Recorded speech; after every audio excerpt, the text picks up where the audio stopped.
Hi, I'm Michael Pitzer. I'm an EV aficionado, and I volunteer with Drive Electric Long Island. And I've been an EV owner for going on 9 years now, and loving every minute of owning and driving an EV. I have a Chevy Bolt. I actually now enjoy getting in the car and don't mind the traffic. On Long Island, we have a phenomenon known as the 50-foot entrance ramp getting onto a highway. And these cars, with the instant torque and the quick acceleration, actually make entering those short highway ramps not a white knuckle experience anymore. You pop on the accelerator and you're in traffic in a breeze. And then, as we all know in Long Island, we hit traffic.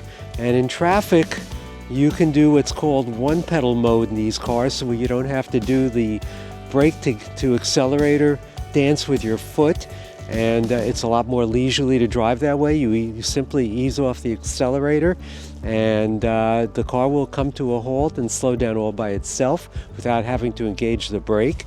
And the beautiful part about that is you're actually putting energy back into your battery, as opposed to a gas car where when you're sitting in traffic, you basically watch the needle disappear and you go from 15 miles a gallon down to 12 miles a gallon, and then down to 10 miles a gallon. So the EV is perfectly suited for Long Island traffic, short entrance ramps, and very economical in that sense.